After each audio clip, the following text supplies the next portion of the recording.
Tiempo con Dios es un momento para fortalecer tu espíritu y escudriñar la palabra. Vive ahora Tiempo con Dios. Amados televidentes, radioyentes y hombres y mujeres de valor que a esta hora se reúnen para escuchar Tiempo con Dios. Qué grato es saludarlos, bendecirlos y desde luego darles ese abrazo fraterno que ustedes merecen. Interesante que para este día, y voy a seguir hablando muy continuamente de este manual que nuestro pastor Satirio escribió y tiene que ver con el camino del misionero. Muchos lo han preguntado, ¿dónde lo consigo? Porque es la historia del pastor, desde el momento en que Dios le dio la visión de venir a Colombia, después ubicarlo en Cúcuta, donde yo digo que existe un tabernáculo de Dios para que llega a Cúcuta, Colombia y al mundo entero. Entonces, interesante que los amables televidentes sepan que en la empresa Amazon, que tiene que ver con sistemas de ventas por teléfono, ustedes encuentran este libro, este manual del misionero. Pueden pedirlo, que a su hogar le llega, a su oficina, donde lo necesiten. El camino del misionero, que tiene que ver con 45 años de visión, fe, sufrimiento y desde luego destino profético, porque todo nace en una visión que Dios le puso a nuestro pastor. Amazon, el camino del misionero, Pastor José Satirio dos Santos. Bueno, vamos a comenzar una semana bastante hermosa, porque vamos a hablar de lo que nos da la vida. ¿Qué es lo que nos da la vida? La preciosa sangre de Cristo Jesús. Va a ser un tema exclusivamente hablando de la sangre de Jesús. Y como introducción, tradicionalmente lo hago, vamos a la palabra de Dios que está en Efesios capítulo 1, versículo 18. Dice la palabra: alumbrando los ojos de vuestro entendimiento, para que sepáis cuál es la esperanza a que Él os ha llamado y cuáles las riquezas de la gloria de su herencia en los santos. Usted es rico, mi amigo, mi hermano, televidente, radioyente, usted es rico. Si usted hiciera esa afirmación a su cónyuge, ¿cómo le correspondería, o mejor, cómo le respondería él o ella? ¿Cómo le respondería a usted si su cónyuge se lo dijera? Desde esta perspectiva puede que no sea cierto. Si estamos hablando de dinero, muy poco de nosotros somos verdaderamente ricos. Puede usted haber acumulado un número de posesiones materiales, pero ¿quién actualmente posee mucho dinero libre y sin limitaciones? Sin embargo, como afirma el versículo bíblico, hay una forma en la cual todo creyente es rico. Sí, usted es rico, ¿cómo no? Pablo habló de sus riquezas 5 veces en los primeros 3 capítulos de Efesios, cuando él describió sus bendiciones en Cristo. ¿Qué son esas riquezas? Pablo las describe en Efesios 1, del capítulo 1, versículos 3 al 14. Primero, Dios el Padre lo escogió a usted y a mí en Cristo Jesús antes de la fundación del mundo. Él le predestinó para ser adoptado como su propiedad. Segundo, Dios, el Hijo, llevó a cabo el plan de Dios de redención al verter su sangre en la cruz. Él le redimió a través de su sangre y proveyó el perdón para sus pecados. Tercero, Dios, el Espíritu, le ha capacitado para responder en fe al amor de Dios y le ha garantizado su herencia. Ahora, ¿qué diría usted? ¿Es usted pobre o rico? Usted tiene riquezas que nadie le puede quitar. Esas riquezas le brindarán la paz y la seguridad, aunque usted sea la persona más pobre o más rica sobre la tierra en cuanto a dinero o posesiones materiales. Una última cosa. ¿Qué es lo que se espera de aquellos que son ricos? Que compartan su riqueza. Conversen acerca de cómo pueden ustedes compartir su riqueza en Cristo con otras personas. Recuerden que por encima de toda situación o circunstancia, tú eres hijo o hija de Dios y como tal heredero o heredera de todo lo mejor de nuestro Padre Celestial. Pensamiento que deben guardar ustedes en lo más profundo de su corazón. Escuchen bien. El que vive solo para esta vida tendrá toda la eternidad para lamentarlo. Que el Señor les bendiga. Bueno, mis amados, como les dije, vamos a hablar del poder de la sangre preciosa de Cristo Jesús derramada en la cruz del Calvario. Y para esto hay un interrogante. ¿Qué es lo especial en la sangre de Jesús? Isaías en el capítulo 7:14 dice: por lo tanto, el Señor mismo les dará una señal. He aquí la joven virgen concebirá y dará a luz un hijo y llamarán su nombre Emmanuel, Dios con nosotros. Mira, mis hijos, el nacimiento de Jesús no fue corriente. Él nació de una virgen. Tuvo por madre a una mujer, pero su padre es el mismo Dios. El nacimiento virginal de Jesús es de vital importancia por causa de la sangre. Maxwell White, en su libro El poder de la sangre, dice con relación a la concepción sobrenatural de Jesús en el vientre de María: el óvulo femenino no tiene sangre en sí mismo, ni la tiene el espermatozoide masculino. Cuando los dos se juntan, óigame pues, en la trompa del falopio, ocurre la concepción y comienza una nueva vida.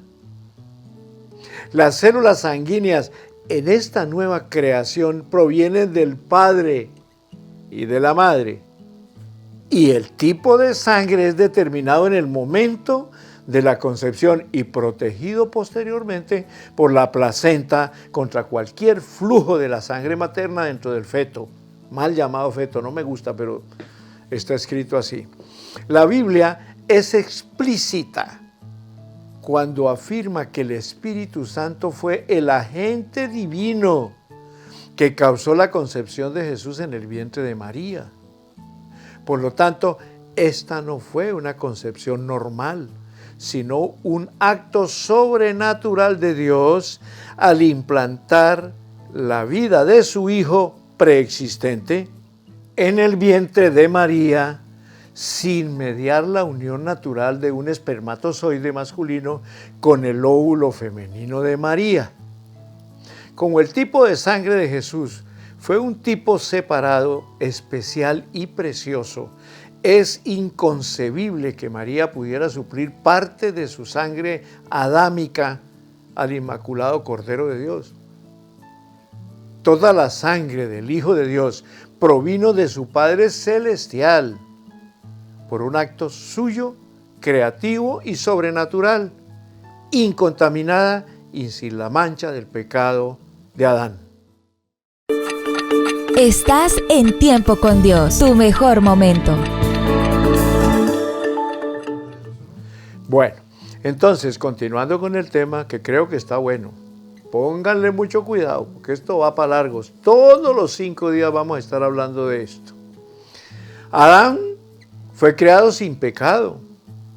La vida de Dios estaba en él, pero cuando le permitió al pecado entrar en su vida, este pasó a cada ser humano, a cada descendiente suyo que llevara su sangre. Nadie puede escapar a esta realidad. El salmista David lo expresó bien en el Salmo 51, versículo 5. En maldad he sido formado y en pecado me concibió mi madre. Jesús vino a redimir al hombre, al comprar su libertad, al restaurarlo a su estado original. ¿Cómo podría haberlo hecho si hubiese tenido sangre pecaminosa o contaminada? En 1 Corintios 15, 45 se le llama a Jesús el último Adán. Así también está escrito.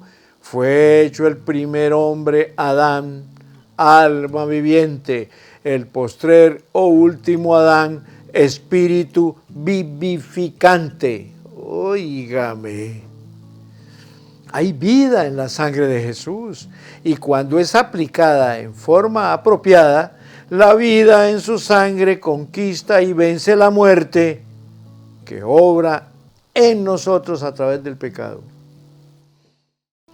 Entonces, en este segmento veamos lo que es la autoridad otorgada a Adán. Cuando Dios dijo, entonces hagamos, Padre, Hijo y Espíritu Santo, al hombre a nuestra imagen y semejanza, y démosle completa autoridad sobre los peces del mar, sobre las aves del cielo, sobre las bestias y sobre toda la tierra, y sobre todo lo que se arrastra sobre la tierra. Creó Dios al hombre a su propia imagen, a imagen y semejanza de Dios los creó como varón y hembra los creó. Luego, ¿qué hizo? Los bendijo Dios y les dijo, óigame, fructifiquen, multiplíquense, llenen la tierra, sojúzguenla, utilicen todos sus vastos recursos para el servicio de Dios y del hombre y ejerzan dominio sobre los peces del mar, las aves de los cielos y toda criatura que se mueve sobre la tierra. Adán fue creado sin pecado, a la imagen de Dios. La intención y propósito de Dios fue que tuviese autoridad sobre todas las cosas que Él había creado. Le dio esa autoridad y le dijo que ejerciera dominio sobre la tierra y la sojuzgara, que significa administrarla. El hombre debía gobernar bajo la autoridad de Dios, ser el agente físico del Espíritu de Dios en la tierra. Pero Adán fue creado con una voluntad libre, con libre albedrío. Dios quería su obediencia y sumisión voluntarias y no forzadas. Por lo tanto, lo creó con la capacidad de escoger y elegir. Note que la Biblia dice que Adán podía usar todos los vastos recursos de la tierra para servicio de Dios y del hombre. Jamás se planeó que los usara primero para sí mismo en una forma egoísta. No, debía ser dirigido, guiado y controlado en forma voluntaria por el Espíritu de Dios y ser un ministro al servicio de Dios y desde luego para Dios. Ese mandamiento dado a Adán es claro. El Señor Dios tomó al hombre, lo puso en el jardín del Edén para que lo cuidara y lo labrara y lo conservara. Y el Señor Dios mandó al hombre diciendo, podrás comer libremente de todo árbol del huerto, pero, óigame, aquí viene el pero del árbol del conocimiento del bien y del mal, de la bendición y la calamidad, no comerás, porque el día que él comiere, ciertamente morirás. Libre albedrío. Estás en Tiempo con Dios, tu mejor momento. Entendiendo esta primera parte, si Si Adán hubiera dado a Dios lo mejor de sí mismo, su voluntad libre, Dios le hubiera dado lo mejor de sí, lo mejor de todas las cosas. Entrarían en una relación de un pacto con Él, y en ese pacto ambos socios, óigame, darían lo mejor de sí mismos. Sin embargo, Adán cometió un error fatal. Óigame, la autoridad que Dios le dio la entregó a Satanás. ¿Cómo le parece? El Señor le otorgó libertad, autoridad y todo lo bueno que necesitaba para vivir una vida pletórica de paz, de poder y de felicidad. Solo una cosa el Señor le dijo que no hiciera, y fue lo que hizo. ¿Por qué? Porque vino la tentación de don Adán. ¿En qué estado se sentía Adán? Pero en un estado de inocencia. La serpiente, Satanás, era más sutil y astuta que todas las criaturas vivientes del campo que el Señor había hecho. Y Satanás dijo a la mujer: puede ser que Dios les haya dicho que no coman de todo árbol que está en el huerto. Y la mujer dijo a la serpiente: del fruto de los árboles del huerto comemos, excepto del fruto del árbol que está en medio del huerto, del cual dijo Dios: no coman de él, ni lo toquen, porque si lo hacen, morirán. Pero la serpiente dijo a la mujer: no morirán, sino que Dios sabe que el día que coman de él, serán abiertos sus ojos y serán como Dios, conociendo la diferencia entre lo bueno y lo malo, entre la bendición y la calamidad. Qué astuto este sinvergüenza, que el Señor lo reprenda. Y cuando la mujer vio que el árbol era bueno, apropiado, placentero, en su estado de inocencia, para comer, y que era hermoso a la vista y codiciable para alcanzar la sabiduría, tomó de su fruto y comió, y dio también a su marido, quien comió con ella. Luego los ojos de ambos fueron abiertos y conocieron que estaban desnudos, y cosieron hojas de higuera e hicieron delantales. ¿Qué pasó? Adán hizo lo que Dios le dijo que no hiciera, y se convirtió en cautivo de Satanás, quien lo indujo a quebrantar la bendita palabra de Dios al escuchar la voz del diablo en vez de la voz de Dios.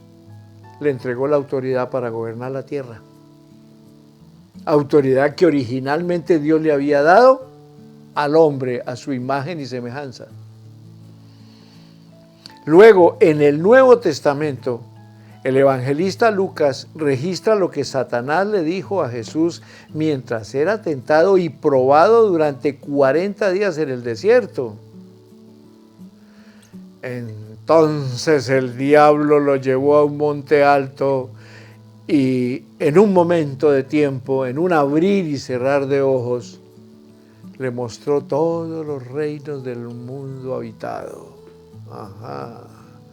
Y le dijo: a ti te daré todo este poder y autoridad y su gloria, toda su magnificencia y excelencia, su preeminencia, dignidad y gracia, porque a mí me han sido entregados y a quien quiero se las doy.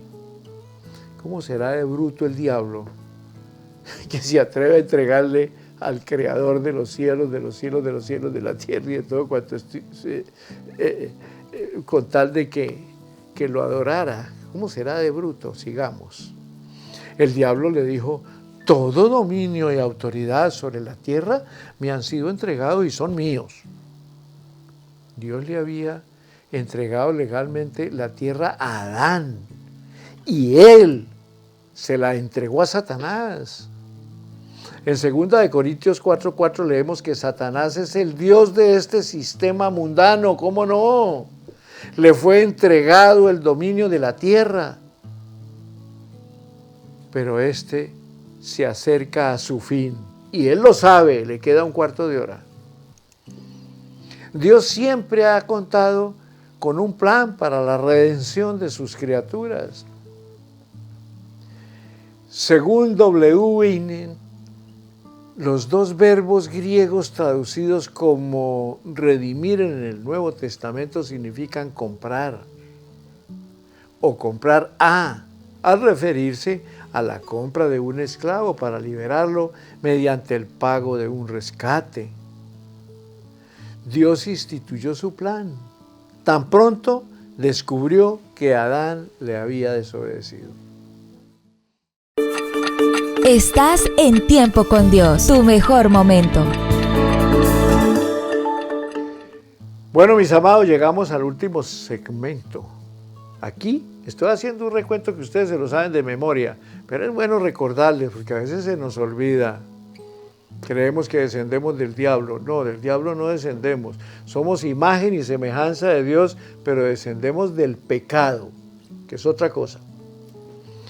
Pero el Señor Dios llamó a Adán y le dijo, ¿dónde estás tú? Y él le dijo, te oí caminar en el huerto y tuve miedo porque estaba desnudo y me escondí.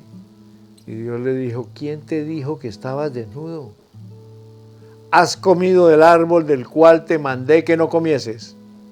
Y el hombre respondió, con todo respeto a los varones, la mujer que me diste por compañera me dio del fruto del árbol y yo comí. Entonces Dios dijo a la mujer, ¿qué es lo que has hecho, mujer? Y la mujer dijo, la serpiente me engañó y yo comí. Y el Señor Dios dijo a la serpiente, por cuanto esto hiciste, maldita eres entre todos los animales y entre todas las bestias del campo, sobre tu vientre te arrastrarás y comerás polvo y su contenido todos los días de tu vida. Su descendencia herirá y hollará tu cabeza y tú la herirás en el carcañal. Hijos, yo creo que antes de pecar, Adán estaba vestido con la gloria de Dios. Tan pronto como él y Eva pecaron, fueron conscientes de su desnudez.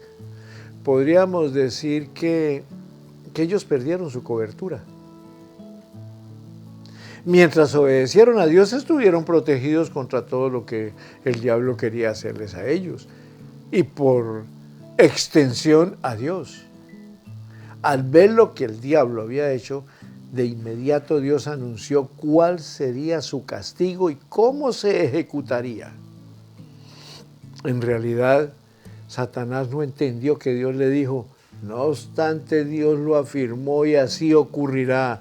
Pondré enemistad entre ti y la mujer, entre tu descendencia y la suya, su descendencia herirá y hollará su cabeza y tú le herirás en el carcañal. Hollar la cabeza significa pisotear, colocar bajo sus pies la autoridad.